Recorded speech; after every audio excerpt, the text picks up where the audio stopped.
Hello friends, good afternoon. Welcome back to my channel once again. Friends, इस video में मैं insurance awareness के कुछ टर्मिनोलॉजी के बारे में बात करने वाला हूं।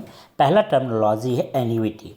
एन्युइटी का मतलब होता है a long term contract sold by an insurance company designed to provide payments to the holder of specific intervals, usually after retirement. The goal of annuities is to provide a steady stream of income during retirement. मतलब यह एक insurance company और person के बीच में एक contract होता है जिसमें ये डिसाइड किया जाता है कि स्पेसिफिक इंटरवल्स पे आपको हम इतना पैसा देंगे, ठीक है। और ये चीज़ आफ्टर रिटायरमेंट के बाद होता है ताकि उनको किसी भी तरह का कोई इशू ना हो। अगला पॉइंट है हार्ड फ्रॉड। फ्रॉड दो टाइप्स के होते हैं, एक हार्ड फ्रॉड होते हैं, एक सॉफ्ट फ्रॉड होते हैं। हार्ड फ्रॉड क्या होता है? Hard fraud occurs when a person intentionally fakes an accident, theft और injury to collect money from an insurance company. Hard fraud एक ऐसा फ्रॉड होता है जिसमें लोग यानी जो इंश्योरेंस करवाए हुए हैं जानबूझ करके एक्सीडेंट करवा लेते हैं, जानबूझ करके चोरी का नाम दे देते हैं ताकि उनको इंश्योरेंस कंपनी की तरफ से कुछ पैसा मिल सके, ठीक है। थर्ड है सॉफ्ट फ्रॉड। सॉफ्ट फ्रॉड एक ऐसा फ्रॉड होता है जिसमें क्या होता है ना कि रीज़न सही रहता है कि हाँ सच में उनका एक्सीडेंट हुआ है या किसी भी तरह का कोई इशू आई है, लेकिन उसमें क्या होता है यदि 10,000 का क्षति आई, 10,000 का नुकसान हुआ तो उसको बढ़ा करके 15,000 करते हैं, उसको हम लोग बोलते हैं सॉफ्ट फ्रॉड, ठीक है। नेक्स्ट वन है free look period. Free look period, you have bought a new insurance policy and received the policy document and find that the terms and conditions are not what you wanted. If you have bought a policy and realize you don't want it, you can return it and get a refund that is called free look period. जैसे example कि मैंने insurance product purchase कर लिया, ठीक है। तो जब agent या इंश्योरेंस कंपनी के कोई स्टाफ हमें समझाए तो उस टाइम मैं हाँ हाँ कह दिया, लेकिन जब घर पे गया फिर से मैं उसके टर्म्स एंड कंडीशन को जब पढ़ा तब पता चला कि कुछ टर्म्स एंड कंडीशन जो हमारे लिए सूटेबल नहीं है।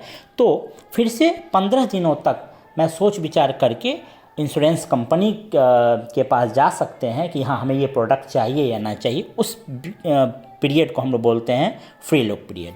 नेक्स्ट है फाइडेलिटी इंश्योरेंस। फाइडेलिटी का मतलब होता है क्या? ये trust.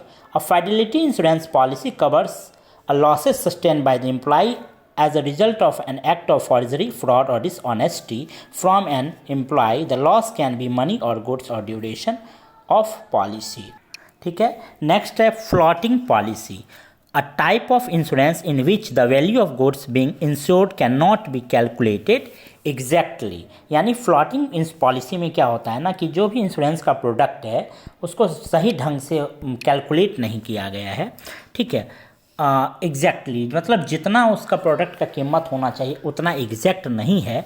So the payment of ensuring them can be changed after period of time, ठीक है। यानी कुल मिला के बात ये है, ये हम लोग बोल सकते हैं कि फ्लॉटिंग में ये होता है ना कुछ प्रोडक्ट का कैलकुलेशन एकदम एग्जैक्ट नहीं होता है, हो सकता है कि बढ़ भी जाए घट भी जाए। की मैन पॉलिसी इंश्योरेंस। की मैन का मतलब होता है की मैन, ये दो वर्ड से बना है, की और एक मैन। की मतलब इम्पोर्टेंट, मैन मतलब आदमी, यानी किसी भी कंपनी के इम्पोर्टेंट पर्सन को हम लोग बोलते हैं की मैन, ठीक है। तो जब क्या होता है कि कोई भी इम्पोर्टेंट पर्सन जैसे कि CEO MD मान सकते हैं, ये एक ऐसा आदमी होता है कि यदि इनको तबीयत खराब हो जाए या इनकी डेथ हो जाए तो कंपनी को भारी नुकसान हो सकता है।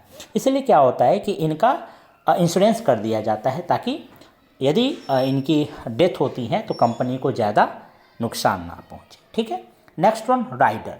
राइडर का मतलब होता है कि एक एडिशनल क्लॉज लगा देना। कोई भी इंश्योरेंस प्रोडक्ट खरीद लिए, ठीक है, उसमें क्या हुआ कि जितना इंफॉर्मेशन रहने चाहिए टर्म एंड कंडीशन सारी चीज़ है, उसके अलावा एक और एडिशनल कंडीशन को ऐड कर दिया गया कि इस तरह से यदि नहीं होता है तो उसको हम इस तरह से करें, यानी उसको एडिशनल बेनिफिट हम लोग बोल सकते हैं, ठीक।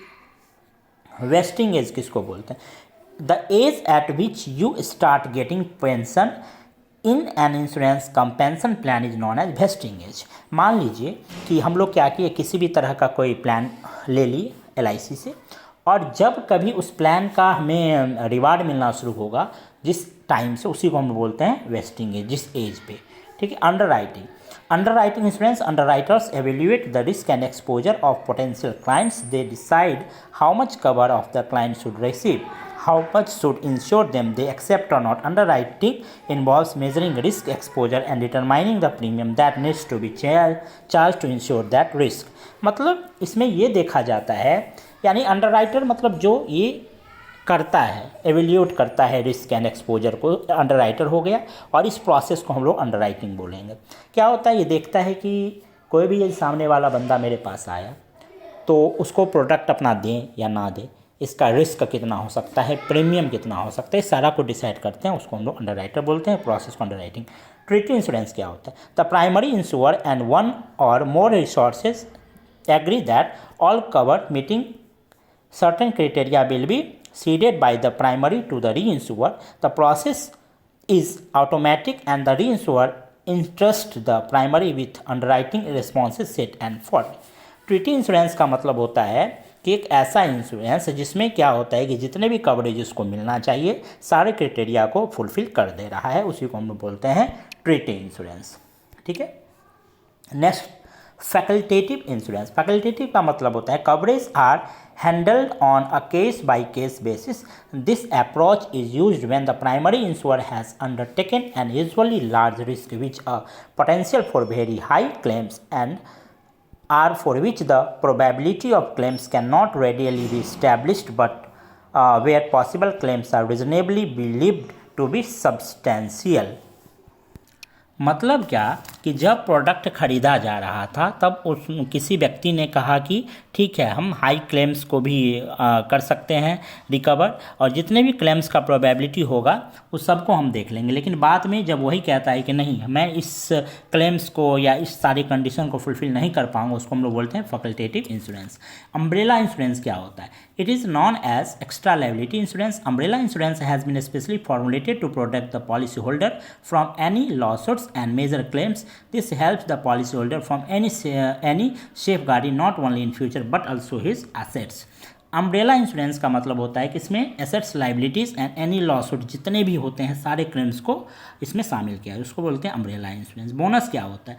This is a with profit plan and probabilities in the profits of the corporation, it gets a share of the profits in the form of bonus.